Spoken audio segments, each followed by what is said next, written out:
Chers téléspectateurs du micro du Pasteur Bobo, partout où vous êtes, à travers le monde, nous sommes à Bruxelles. Nous sommes à Bruxelles, on dit Bruxelles, capitale de la diaspora congolaise. Aujourd'hui, nous sommes avec M.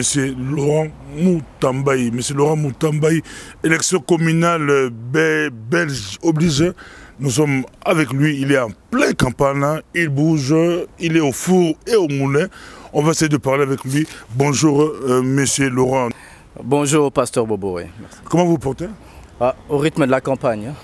On vous voit au four et au moulin. Ça va? Oui, il faut bien tenir le coup. Campagne oblige. C'est déjà le rythme depuis quelques mois déjà. Et c'est la dernière ligne droite, encore 3-4 semaines. Et je crois qu'on finira par connaître le sexe du bébé. Vous avez été absent. Conférence, les mandataires belges d'origine congolaise ont tenu à riposter contre l'affaire qu'on pourrait appeler l'affaire Cécile Djounga, mais Laurent Moutambaye n'était pas là. Bon, je crois que s'agissant des attaques racistes dont la présentatrice de la RTBF, Cécile Djounga, a fait l'objet, je ne peux que les dénoncer avec véhémence parce que le racisme, je l'ai toujours dit et je le répéterai toujours, un raciste c'est un malade qui s'ignore et il a besoin de suivi, de suivre le traitement pour guérir de sa maladie qu'on peut qualifier le racisme. Et pour revenir au cas de la présentatrice, il est triste qu'en ce 21e siècle, on puisse encore constater ces genres de comportements. Comme j'ai eu à les dénoncer dès que j'ai pris connaissance de ces attaques, le racisme est une honte pour l'époque actuelle que nous vivons et le racisme appartient à une époque révolue. Cela dit, elle a aussi tout mon soutien dans ce combat qu'elle mène contre le racisme. C'est un combat qui nous concerne tous, peu importe notre couleur, peu importe nos origines, peu importe notre race. Je crois que nous devons conjuguer ensemble et liguer nos efforts pour faire reculer le racisme. Et en signe de protestation contre ces attaques racistes, un certain nombre des politiques belges d'origine non seulement congolaise mais aussi africaine se sont exprimés là-dessus, ont clairement pris position. Il est vrai que la NVA n'était pas présente, il est vrai que je n'étais pas présent, mais cela tient simplement au fait que je n'ai pas été associé et que l'information ne m'a pas atteint. Sinon j'aurais volontiers pris part à cette prise de position commune. Est-ce que la NVA condamne? La NVA condamne? Bien sûr que la NVA condamne. Théo Franken est clairement passé dans les médias francophones pour s'exprimer là-dessus, condamner les actes racistes de Cécile Djounga, condamner ce racisme qui est en train de se manifester. Et il a clairement pris position, il a fait ce qu'il a lui-même qualifié de statement en disant que le racisme c'est l'idiotie et les racistes ce sont des idiots, ils ont besoin de psychiatres. Théo Franken, secrétaire d'État à l'Asile et l'Immigration, l'a clairement dit sans embâche. Vous travaillez au cabinet de Théo Franken. Est-ce que vous-même, au niveau du Parlement belge, vous-même, vous avez été victime du racisme? Vous savez, je suis arrivé au Parlement belge, bon, plutôt au cabinet du secrétaire d'État à l'Asile et l'Immigration où je gère les relations du cabinet avec le Parlement. Et lors de notre entrée en fonction, nous sommes passés au Parlement, bon, j'avais tous les regards braqués sur moi et dans ces regards, on pouvait tout lire. Hein. On lisait clairement des messages du style que fais-tu là? Es-tu à ta place? Est-ce que tu ne t'es pas trompé d'endroit? Tu ne t'es pas trompé de porte? Et quand j'ai rencontré ce message, cela me donnait encore plus de force. Et j'ai réalisé que le chemin est encore long et que l'erreur à ne pas commettre était plutôt de renoncer. Il faut continuer ce combat que nous menons pour le racisme. C'est un combat que nous ne menons pas seulement pour nous, mais c'est pour toute notre race, c'est pour toutes les générations à venir. Et c'est finalement pour un monde meilleur. Hein, parce que le monde d'aujourd'hui, on parle monde global, globalisation. Et la globalisation ne repose pas sur une seule race, hein, mais plutôt des multipôles et de toutes les races du monde. Laurent Moutambaye, tête et liste à Molenbeek, en tout cas c'est vraiment beaucoup de nos compatriotes, beaucoup de Congolais, beaucoup de gens qui habitent Molenbeek, on croit en vous.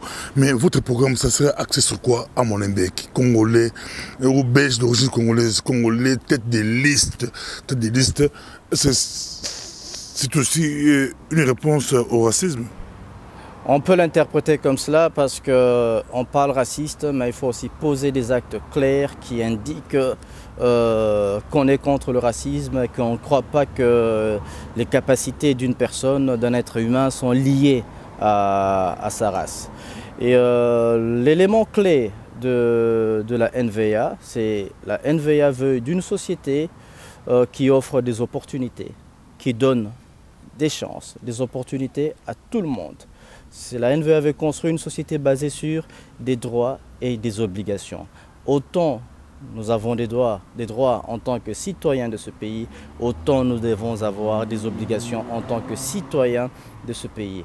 Et c'est à ce titre que la NVA tend la main à tout le monde, peu importe les origines. La NVA prône, à l'inverse du Vlaams-Belang, ce qu'on appelle le nationalisme flamand inclusif. Pourquoi parle-t-on du nationalisme flamand inclusif? Parce que c'est un nationalisme qui fait la place à tout le monde, qui fait la place à toute personne, à toute femme, à tout homme, peu importe le lieu d'origine, peu importe la race, peu importe la langue d'origine. Mais cela, il y a juste une seule condition: accepter la culture du pays qui vous accueille, accepter les normes et valeurs qui sont d'application dans le pays qui vous accueille et dans le cas d'espèces qui sont en vigueur en Belgique. S'intégrer. Et s'intégrer signifie chercher à travailler, chercher à enrichir le pays qui nous reçoit, qui nous accueille. Et c'est dans cette logique-là de la création des chances et des opportunités à offrir à tout le monde, indistinctement de la couleur de la peau et de la race et des origines, que déjà en 2014, je me retrouvais sur la liste européenne de la NVA. Et c'est dans ce même esprit que déjà en 2014, dès que le gouvernement fédéral s'est mis en place, je me suis retrouvé au cabinet du secrétaire d'État. Je fais partie des 5 premières personnes qui ont constitué le cabinet. Le cabinet compte une trentaine de collaborateurs, mais moi qui vous parle, j'ai fait partie des 5 premières personnes, y compris le secrétaire d'État lui-même, qui étaient les 5 premières personnes qui ont animé le cabinet pour dire qu'à la NVA, on ne croit pas au racisme, on combat le racisme, on veut donner des opportunités, on veut créer de la chance, on veut créer des chances pour tout le monde. La race n'est pas un frein. Les origines, ce n'est pas non plus un frein. Laurent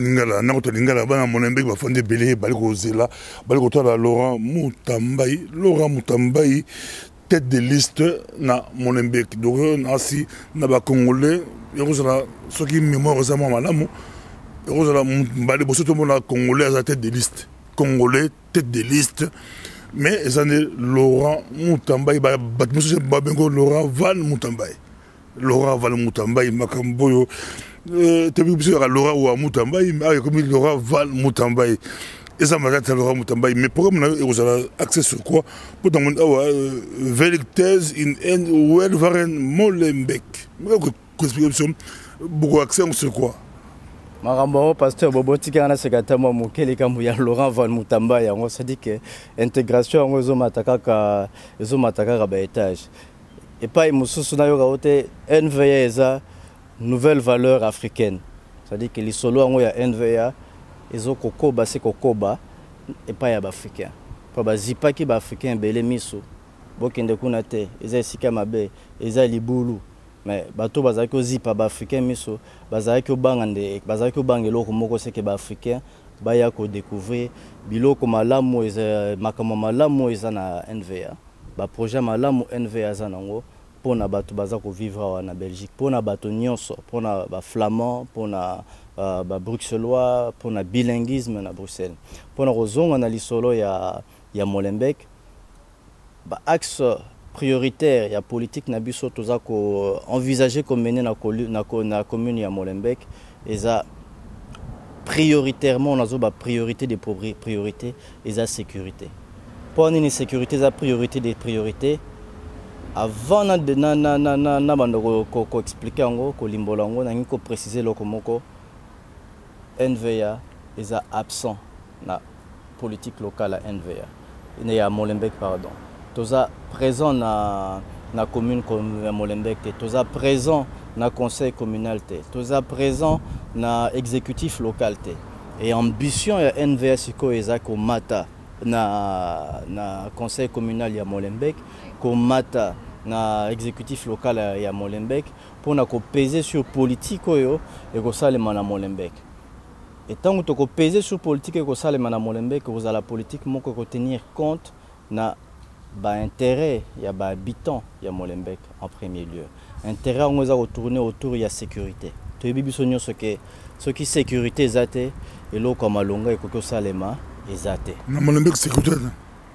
Sécurité ezali mais et cause la lokuta ce qui na mokolo alelo yo to boy kondima ke na mokili mobimba Molenbeek eza na image ya mabe.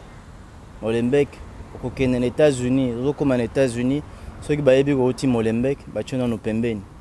Pona il faut ba contrôler au malamba sa double check. Okokende na Canada Molenbeek bacho pembeni pa ba sa double check. Bamboke belé so avec Molenbeek bobange. Poni bobange parce que bayoki makamba mabe belé sur Molenbeek. Ba mobule bimaki na Europe, terrorisme, ba attentat na Paris. Réseau et s'établit bamoni réseau moizo ramené biso na Molenbeek. Moboule salama ki na Verviers réseau ramené biso na Molenbeek. Attentat à salami na musée juif ezo ramené biso na Molenbeek. Abdeslam ezo ramené biso na Molenbeek. Molenbeek est comme esika mo eza na image ya mabe et community zone rouge. Objectif na biso ko sukolongo la image wana zone rouge. Ko sukola Molenbeek. Molenbeek comme na image ya malamu. Batu babanga te ko uti Molenbeek zala no pemene to sala double check. Pona nini to nko sala ngoza parce que pona ko lutter contre radicalisation na Molenbeek. Ko lutter contre fondamentalisme na Molenbeek. Ko lutter contre la violence na Molenbeek. Mais ça fait 2 mois au moins que naza sur terrain que ngamo na vendre na Molenbeek ko lutter ngoza tika ko lamuki bo lobi que na lutter contre radicalisme, fondamentalisme, insécurité o ezo uta na Molenbeek. Ça tango zo solo là na ba Molenbeek parce que ambition eza ko peser na politique locale à Molenbeek et il faut aller en contact na ba administrer ya commune quelle que soit nature na bango, quelle que soit l'activité na bango.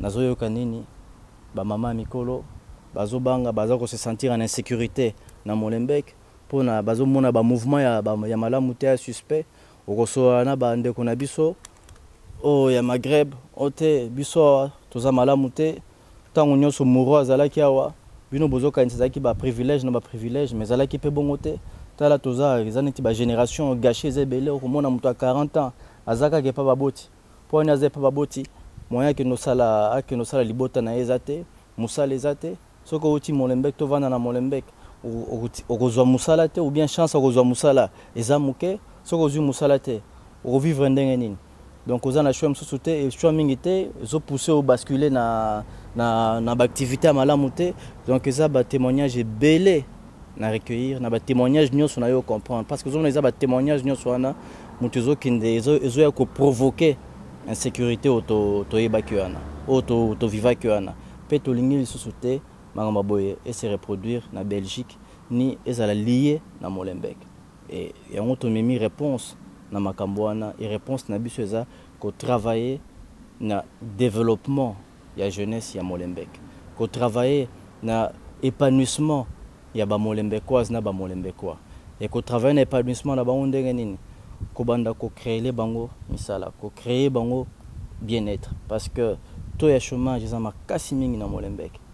Il faut retrouver, faire matcher, poste vacant. Bisiko bazako proposer yango, na ba demandeur d'emploi bazako luka. misala les autres il faut qu'on rapproche offre na demande d'emploi pour nous permettre que ba emploi ils la créer na Molenbeek et ba emploi ils ainsi créer na Molenbeek et vous allez prioritairement créer pour na ba Molenbeek quoi.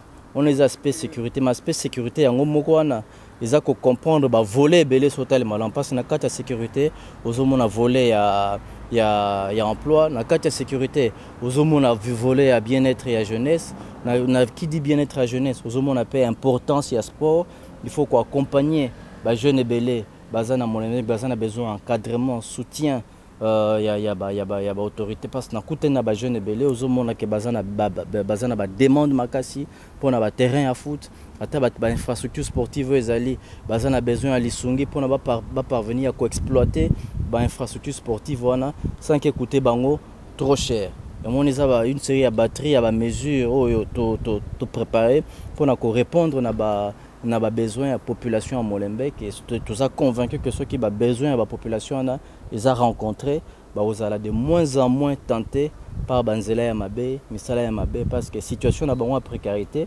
mutu ya mena ki bango babanda pe ko yina mboko isika bavandi parce que bazana sentiment tento vandi na mboko yo mboka ngondi marabiso te nete ndi marabiso te elo nini ngo pousser biso to linga mboko yo bia to batela yango mais yango de to zonga ko casser sentiment wana ya mal-être sentiment au bazana rejet et sentiment na batu bazako exploitant makasi mingi eza ba fondamentaliste au bazana sima ya makambo wana pona ko instrumentaliser jeunesse ya Molenbeek et à travers nzela wana to ko mener pe lutte moko sans merci contre fondamentalisme. Merci beaucoup tous na yo na osana to fanda Laurent Mutamba et poto kota na si Théo Franklin tanga commis abi beaucoup to boyba ne mo kala mais na ba moko ba combat na yo Théo Franklin a témoigné à lobi olobela pe Congo mais ngala ko senga to fanda na yo to sur la pesa dans si balandi ya micro du pasteur Bobo Bisson to fandi président to na Laurent Mutamba na si na ba américain mi balé ba aux États-Unis na Bagi recommandé par Bishop Mbobo Patrick Mbobo aux États-Unis à Pessembote. À tenir deux Américains, il fallait visiter la tombe de parents à Luxembourg, pour la guerre mondiale. Natambo la bango, tout Luxembourg, il fallait naïbsi bango, tout les cas Molenbeek, ganga loko la moninyoka, Laurent Mutamba, d'après ce moment yo le biso yo yé.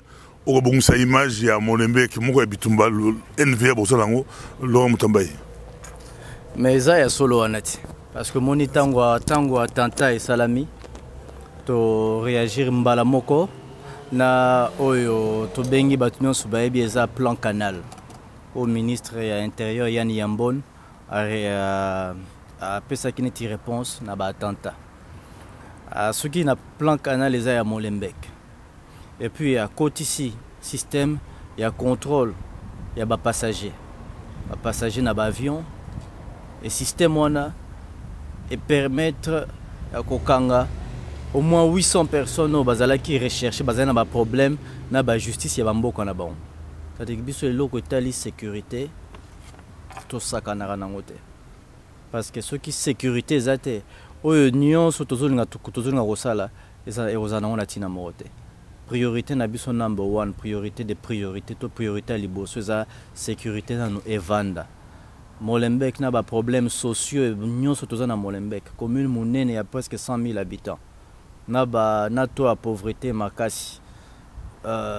Taux de chômage makasi, décrochage scolaire makasi. Donc facteur élément négatif et ça quand même na tableau ya commune wana comparativement à la commune Moussous. Donc le but est de NVA décidé et quitter na Molenbeek et zoa Molenbeek pour na suko la Molenbeek. Comme ça prochainement les Américains ba oyawa ba le matin to lingi to kende ko visiter commune wana Molenbeek parce que kala to yokara mo boulou ezalaka kuna mais en même temps to apprendre que parti moko ba benye NVA ezui yango et sukoli yango donc to nota la Molenbeek yango ezaboni na trompe parce que na Molenbeek na nyebi Molenbeek te mais ye Molenbeek malheureusement yeko yebana na ndenga mabe image wande to lingi to longola yango to sukola yango. Tous en Laurent Mutamba est sur la pensa, Bosé Belé, Boy contre la biso, tête des listes dans mon embek, Balabi, Bisso Congolais à mon embek, tu voter la biso, Laurent Mutamba. Pourquoi tu voter même Théo Fonken à reconnaître Albi Boy Banana et Kal, la pensa Boy Belakana, mais mon amour est combat nayo, Mogo Bitumba nayo, Alobi. Juriste Mutambaï a bundrapé pour l'Amboka des Congo, avec l'intérêt pour l'Amboka des Congo et puis pour la biso. Peut-être que moi, je vais Laurent Mutambaï, il y en a d'abord de Laura Van Mutambaï, il y en a Théo Franken, bon, mon a Nengenini, Boybalandini, et puis témoignage apprécié sur Yo pour la Congo. Bon, Koyeba na Théo, na Bart, na Bakonzimsusu ya NVA, et Salamika na cadre d'activité à partie. Moni na loba ke makambo ya Congo yo ememi biso na bisika tokanaki ko tokoka okanisa tokoma te modele mboka ka izokamba wana na ba alliance oyo bakonzi ya mboka wana bazalaki na wana ba mboko ya mbibiso bino mombo bi ba majorité oyo se succéda na mboko oyo NVA participa jamais na majorité liboso NVA ezo participer nango eza majorité ezo oyo za kokama Belgique sikoyo bandi depuis 2014. Mais depuis 2000 la majorité on bandi na 2014. Bato yo bazako kamba majorité kala. C'est kolela na kolela. Car les mêmes wana bazaki ko balusa biso na potopoto. O bazaki ko babiso ke makambo ya Congo na etali biso te ya. Congo za kuna na Congo, biso toza na Belgique, tozo sala politique na biso na Belgique. Mais ngai asina kota ki na NVA. Pona ko sala lobby na makambo ya Congo. Bon, Congo maramzo tambola malamu te. Démocratie zo kene malamu te. Ba droit bato eza respecté te. Ba liberté publique eza respecté te. Mais boni bato ba ko saba ko tambola malamu te na mboka kuna, bazoya awa, baza ko dérouler bango tapis rouge. Eza malamu te loko wana esengeli ko talela ngo malamu.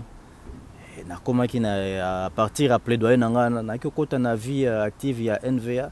Et na kati ya ba activité NVA nde na ko ekuta na batu kili ya NVA bazaki pe ko encourager nga na combat nanga et grande surprise nanga ezalaki bazaki ko loba nanga omoni biso ba flama to nyokwami na mboko oyo ndenge bino bonyoka na mboka na bino biso ba flama to bundi mingi bakoko na biso bamona pasi na mboko oyo to bundi mingi pona ko bima na boumbo wana donc bino pe soki bolingi ko bima na boumbo wana esengeli bo bunda makasi pona ko bima na boumbo wana balakisanga kutu na ba tableau mususu otali tableau moni bakomi na néerlandais o tozomona pasi neti ba congolais flamand mona pasi neti congolais flamand bazo traité neti esclave kaka lokola congolais bazo lobana za congolais ya avant 60 image na bango bazaki nango ya ba congolais on a ba flamand na image na bango ya congolais ezaki te congolais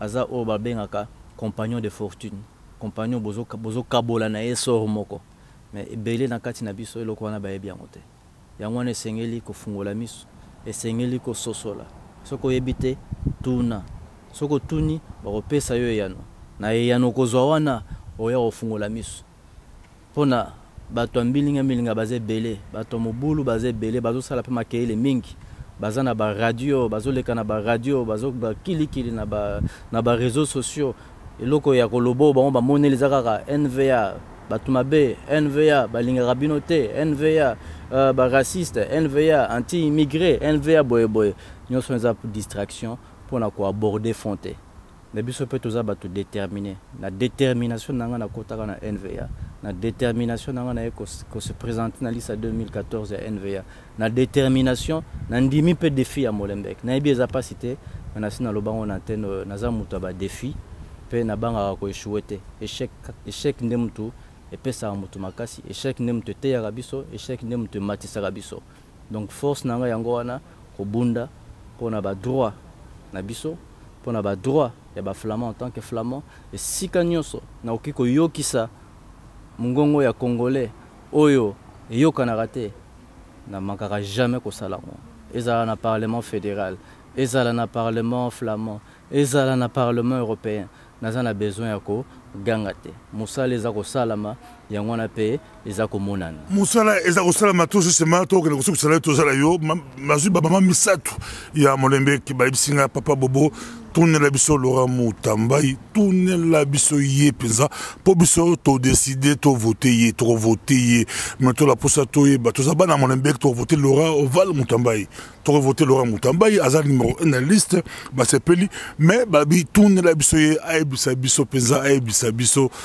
et le redonner pour to boyaka ba parti muso pour la bango to boyaka ba parti muso pour la bango ça to mot d'ordre et peut ça ba congolais nyonso to voter LVIA bango passer ba sala kinini peut-être au Lobaki on déjà la fois passée bossi bochada kinini c'est une situation à Congo to comme lelo bosso kanisa bosso la nini est-ce qu'il faut la transition ça Kabila les élections c'est comment Kabila on peut avoir aucun des un peu flou à côté de Kabila la 4e élection communale belge babi Kabila s'est invité sur na élection communale belge mo ça batata Laurent Mutambai bosso bosso la kinini ba voter yo mais ba pour ça ba bosso la nini pour la bango de solo ba refoulement là il y a Mikanda est-ce que pour ça Mikanda bo refoula ba tout c'est comment ba voter Laurent Mutambai mais ba pour ça ba na motuna moko na seki parce que motuna na yango moza ko comprendre mituna ebele na royandola on a espérer nazo espérer na bossa na motuna moko te soki na bossani ko hésiter te pona ko rappeler ngai on introduit on malamu makambo ya Congo za ko s'inviter na élection communale belge ndenge nini yango nazalaki toujours koloba ba oyo bazalaka na kala ezala ki soko tuni ba makambo mboka ndenge nini position à parti na bino sima mboka ndenge nini batomboki ngana sala politique na Belgique ngana za na Congo te bolo belanga makambo ya Congo te mais bazala ko bossa ne lo moko ke bazala ki ba ambassadeur ya communauté na biso na ba parti na bango et en tant qu'ambassadeur neti ba uta mboka wana baza en même temps ba trait d'union entre ba mboko touti na ba mboko yo et yambi biso yango wana na koti na politique à Belgique en 2014 et na koti yango tout en étant membre du gouvernement fédéral je ne me suis jamais empêché ya koloba likambo ya Congo koloba likambo ya Congo la kisite ke o na côté l'opposition o na côté li pouvoir tant on azalaki na ko sala politique ya Congo nazaki au résumé action politique na ngai na ba mo misatu combat politique na ngai nyonso zaki tourner autour ya démocratie, justice, la liberté. Parce que démocratie, c'est le pouvoir du peuple, pour le peuple, par les peuples. Les actes s'exercer à travers liberté. Donc, liberté est un des éléments essentiels de la démocratie. Justice, c'est un arbitre à la démocratie. C'est un garant à la démocratie. En bas, la justice grandit une nation. Exemple, toujours que vivre Mikolo, on dit que belé. Basé la frustration pour le processus électoral, pour la justice et valider l'exclusion. Il y a des candidats qui représentaient espoir pour la population. Donc, sentiment juste on a zaki kobunda pour la justice à la makasi na mboka na. Combat na ek na poursuivre na carrière politique na nazo salawa et permettre na sala observation na partie na ngai sur évolution de la situation en mboka. Nazako se rappelé que tolongaki kokuta na communauté congolaise ya Anvers na sololi na Bart alobi na ngate na osona ba congolais to sola makambo ya Anvers na bi Bart il faut se préparer quand même masolo ya Congo abino non mais eza communal ngabi eza difficile kokuta na communauté congolaise sans ko aborder politique ya Congo parce que les Cambouans eza kolanda congolais sika nyonso azali eza na Belgique eza na États-Unis eza na Canada congolais so mitungisa mboka touta eza ndenge nini za kokende liboso to za kokende sima baza ko batela batu baza ko vivre kuna to baza ko silisa bango neti bampuku yango na rencontre ne salamaki na communauté congolaise Barta aborda ki pe makambo ya Congo c'est-à-dire que message na bino message à communauté congolaise message à peuple congolais bobangate et komaka rôle nanga ki messager na zwakango à cœur pe na remplir saka yango yango naza na conscience tranquille yango na mitungisaka pe te pona Molembe tokosala musala démagogue naza démagogue te na koloba te boya kopesanga maboko so bopesinga maboko na komi bourgmestre ya Molembe to na zu poste munene na Molembe o ba congolais nyonso bazui ba maison sociale non te na kozala wana pona bato nyonso na kozala na pona ba belge nyonso na kozala pona Molembekoise et Molembekwa nyonso bandeko na ngai ba Congolais baza kuna tokokutana tokosolola et ambition na nga personnelle pour la communauté na biso na Molenbeek eza d'abord kotonga communauté wana totikala kotonga na no communauté te Belgique mobimba na ibesika moko te na kata Belgique oyo to communauté congolaise zia kotonga tant que tokozala na organisation moko te tokozala makasi te mutu akoyokela biso akozala te bakosakana na biso ndenge basakana na biso bambula eleki soki communauté congolaise tolingi basakana lisusu na biso te tolingi bapesa biso respect ndenge toza koluka yango tosorganize yango nesika ngai nazali balobaka mutu nyonso abongise pa na ye avant atala ye pas voisin naza mwana Molenbeek navandi na Molenbeek et on a décidé qu'à partir ya Molenbeek nazotonga communauté na biso na ndenge tokotonga communauté na biso tokolobela makambo communauté na biso ba préoccupation ya communauté na biso et na ko utiliser énergie na nga nyonso ba capacité na nga nyonso savoir na nga nyonso pour na ko meka ko apporter ba solution na ba problème o ko toucher communauté na biso bien sûr dans le respect des procédures en vigueur dans ce pays. Et là, on a requis Kolobate parce que naza d'origine congolaise et que naza bourgmestre yo yeka lelo au bimelinga yo naza congolais na lingi boye na pe na lobi netoza congolais allez kamata yango yo abi batambusa biso bongo batambusa biso malamu te parce que ceux qui na sali bongo kaka bino bandeko nanga bokoko isangai pe ceux qui na koi to kende musika te donc to simba na maboko pona ko kende liboso totonga communauté na biso et na botongi ya communauté na biso tokoyeba ba problème na biso esika toza makasi esika pe toza na ba faiblesse esika toza na ba faiblesse tokobongisa ngo po ba faiblesse on est limwa et comme pe force na biso et devise na ngeza semoko ambition na ngeza li nazala atu na bino fait attente na ngeza nini bino boza la force na ngai soki bino boza force na ngai na continuer kozala atuna bino ndenge na sali Moussa les 4 années qui ont précédé en toute discrétion et dans le silence bo observer bien bo fungola miso botala pembeni eza sika moko métaphore moko zoyela ngeza ikuza le sika moko omona ka bandeke baleka mingi mais soko vandi ozomona bandeke bazoleka susu kuna te c'est que loko moko esalami esika wana o kimisi bandeke. Donc, on a comprendre l'Okwana à comprendre. En tout cas, tu voté Laurent Mutamba, il a comme un peu la Congo et Balay Makasi, il a un Mutamba, il a des cas gagné qui toko. Tu peux espérer que Laurent Mutamba, Laurent Mutamba, il a mon Mbek, a bimapé premier. Pourquoi pas Laurent Mutamba, bimapé premier dans mon Mbek, lobby, au apport de mettre tout ce peu beaucoup, mais c'est un Laurent Mutamba, il se bat la Molenbeek, bala Molenbeek, comme ça n'a été, votez me connaître, parce que je suis Bible bonté, vous avez connu, votez me connaître. Tous les repoussent à la Malembe, votez le 14 octobre, Kalamingité, dans quelques petites semaines, si pas presque 30 jours, ou un peu moins de 35 jours, scrutin et Rosala Manamboko, Bobongisama, bateau union sous baza belge, na Molenbeek, bakozwa ba convocation na bon pour na okende ko voter. Mokolana babo sanate. Vote za devoir. Vona yo kende maite. Telema la muka mokolana telema kende ko voter. Bateau baza ba belge te, ou baza na ba séjour na bango ya 5 ans durable que baza enregistré ti ba électeur. Bakozwa pe ba convocation na bango. Mokolana pe ba le kapongite, ba telema ba kende ko voter. Pona tokoma makasi na conseil communal to peser sur politique locale parce que ceux qui ont pesé sur politique locale makambo na biso pe ekolobama ceux qui makana biso elobami tokoza la soulager mais avant tokoma le 14 octobre naza na rendez-vous mususu munene na communauté africaine et en particulier congolaise le 21 septembre le 21 septembre yo na soirée à partir à 19h toza kokuta na Molenbeek to solola Fara nous avons à disposition la communauté africaine pour répondre à la question africaine et présenter bango vision na biso pe ya koyoka oyo bango balingi ko bazana ngona kati na bango pour to échanger to eba ndenge nini to évoluer bambulo eza koya.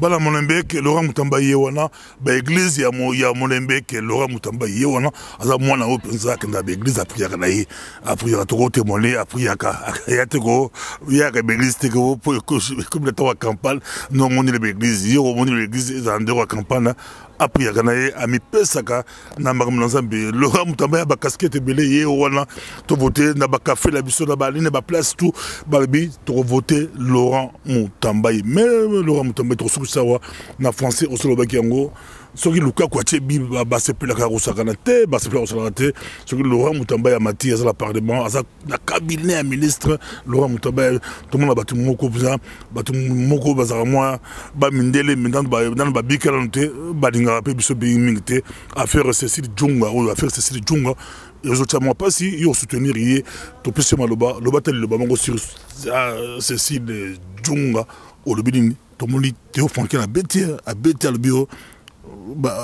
batouana bazaba idiot affinité à l'objet vérité balobi na lopoto bato bafinga bato mundo oui alobi bon taboto voter te bon yemoka l'hôpital so tali image à boy baloba kana lopoto les images parlent plus que les paroles tous ensemble depuis début ya cabinet pendant campagne tous allaki ensemble to traverser tempête tous allaki na mboko yo tous allaki na mboko yo ça fait état mais abeti ba raciste pour bange ba bokela ke bilundu ba raciste il y a peut-être bango ça ba un ba raciste ba tourne ba idiot eza récupération politique likambo ekwei eza malamu te eloko eza malamu te bato nyonso bamoni eza malamu te ye moko amoni eza malamu te yango lobi polele sans ambiguïté na barti moko par lobi polele sans ambiguïté racisme tokoki ko tolérer ngota mukete eza na place na société na bisote ye moko lobaki nini makambu bato wana baza ko sala eza ko représenter ba valeur ya Flandre na yete Flandre yaza ko o yazo bundela o yaza ko prôner eza Flandre moko eza construit sur l'inclusivité c'est-à-dire que mutu nyonso za nesika na yana oyo bato bakotelema ko finga yazo zo position azo ba valeur o yazo ndima na Flandre mais to kosanate o yazo lo bana pardon on peut saler qu'il non c'est Djunga za lik na yo on peut se parole na tamso ye bazolanda afin de autre na kopé sa parole mais là on a précisé que yazo lo ba polele pour na Flandre mais il est carapé na Wallonie il est carapé na Bruxelles ba oyo ya Wallonie na ya Bruxelles ba lobi nini pour na makambo na zelekezo leke pa na bango na lingi po yoka bango ba telema baloba ke makambo na to lingi yango na Wallonie na bisote makambo na to lingi yango na Bruxelles na bisote na yoki yango te mais nazoka ka ba discours bango baza ko tenir ba discours tendancieux baza ko tenir wana bon soit on eza choix na bango mais pour na ndeko na biso Cécile na kolobani baloba na lingala ai kampiko atika nzoto te racisme eza etumba tokoki ozonga sima te soki tozongi sima tondimi défaite esengeli kokendese liboso kokendese liboso nga soki nazalaki kotelema mpona racisme mais je pense que nanga nasala ta 50% ya parcours nasala na vie nanga te na mutu na ngai nandimaka racisme te toka lobi yango kitoko mingi racisme aza zoba aza idiot bon yo soki oza zoba te est-ce que kotika moto ya zoba perturber nzela na yo oko continue nzela na yo donc toteyami toyeba ke bato mosusu pe bazali wana bazo reconnaître que problème on ezali pe baza d'accord nango te baza ko dénoncer ngo à côté des racistes il y a aussi des gens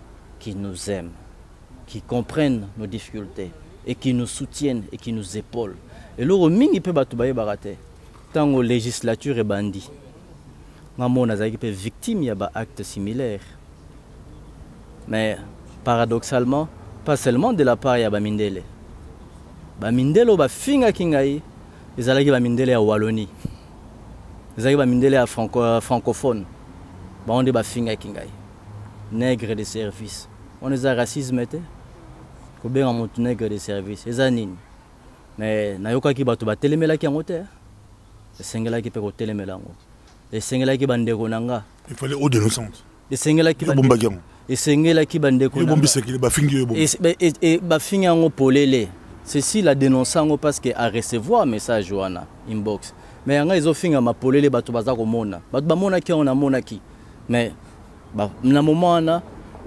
paradoxalement nazwaki encouragement mingi de la part des flamands parce que bato bazalaki kofinga ngai ezalaki mindele francophone appuyé par bandeko na biso bato mwindo bazana ba parti na bango bandeko na biso ba appuyé bango bamoni kizalaki normal mais bandeko na biso poni na ngongana ba telemelaki racisme te pona kolobaka te baza ko attaquer ndeko na biso parce que aza raciste ndeko na biso asali ba choix asali un choix politique oyo kisina oyo biso tout ça d'accord na choix politique na été mais c'est pas pour cela qu'il bakoki ko attaquer personnellement ko attaquer physiquement et je vais plus loin pas seulement mindele bataka kingai ata bandeko na biso moko batu mwindo j'ai déjà été agressé physiquement par moto moko ya CDH na subi sara ba agression verbale par bato ya défi de Camboni et bien la convention à Genève est reconnaissara bato qualité à qui réfugié ba critère ya reconnaissance ya statut à réfugié to à protection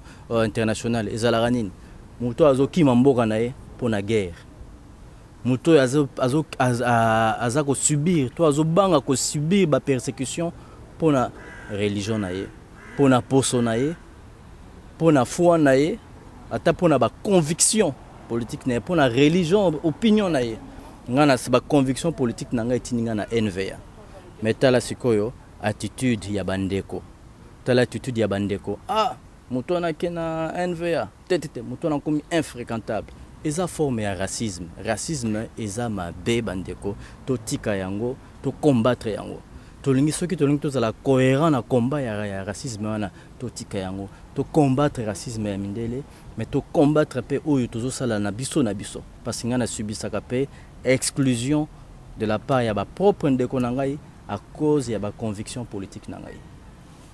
Donc Cécile kobosana te kolemba te mama esali pasi esalaka pasi mais ikampiko na osilisa na liloba moko navandi na parlement pembeni ya secrétaire d'état naza ko accompagner parce que musala na ngai yango wana ko préparer ba commission tango akendaka commission parlementaire na fixaka date ya commission bien sûr en tenant compte ya agenda na ye ba heure à commission et na préparaka passage na biso en commission à tête au kendara na parlement na jeudi na ba séance plénière na sara la même chose ba interpellation na sara la même chose na za jonction entre parlement na gouvernement mais ndeko na biso loposo moko na ngai akolobana azo kolobana ngai ba exposé na parlement netilika kunazo okoko comprendre lo kandengwana na ndeko na ngai ya loposo mwindo akende ko finga ngaboy wana pourtant nazo sala musala na ngai mais ça racisme pe donc na entendement na ya koki kondimate ke mutu mwindo akoki kozala esika wana a accompagner ministre mais soko tali na parlement ba ministre ba yaka toujours accompagner ba après ministre ba yaka toujours accompagner na ba collaborateur na bango oyo ba géraka le même département kengai mais neti fonction na ba pesa kiango na mutu mwindo yoka neti bandeko na biso ba réagir wana pe sengeli to tika bizaleli ya lolenga wana. Merci beaucoup. Et Zalaki Laurent Moutambaï Bolandi Zaki Senkoyam Bay Penza tout le monde à côté Souka il peut azarozong sa bibotu Penza ça blague était babito voter Laurent Moutambaï quand tout ça était dans un sous la message d'abord à mon Mexico moi message moi à mon Mexico to pesa moi jambote bazon na biso afande belé bala mon Mexico na Belgique bazon na biso Laurent yi abi il faut tous ça mon Mexico na niveau lango badwa za la fière enfant de mon Mexico na pesa moi une minute bala mon Mexico naza na phrase moko et résume kango kitoko eza phrase moko en néerlandais eza Molenbeek is ook van ons. Like que Molenbeek ezape ya biso. Toza kuna tozwa Molenbeek. Tokanga Molenbeek, totonga Molenbeek. Na botongi Molenbeek wana moto nyonso akose retrouver. Etumba na biso nyonso yango wana. Eza etumba yanga moko te, mais eza etumba na biso nyonso. Et puis dans 5-6 ans, tokosepela toloba il y a 6 ans, tomi pesaki rendez-vous en défi wana to relevaki yango to salinzela. Lelo kena envers c'est sika barta ko kambo tali moto asali ya solo musala ata balingi ete mais batali makambo za ko sala bité olingi ete oza na droit na olinga ete mais mosala eza kosalema biso mpe définir biso yango wana tozwa Molenbeek tokanga Molenbeek totransforme Molenbeek toredonner espoir na Molenbeek toefface image ya Molenbeek ya baterroriste na ya badjihadiste. Molenbeek izokufanosa. Merci beaucoup Tom Nasuko. Biso tokotambola na fiche na Molenbeek totambola tozo ba réaction ba na Molenbeek comme on a congolais tête de liste. Merci beaucoup. On doit te prochainement. Merci.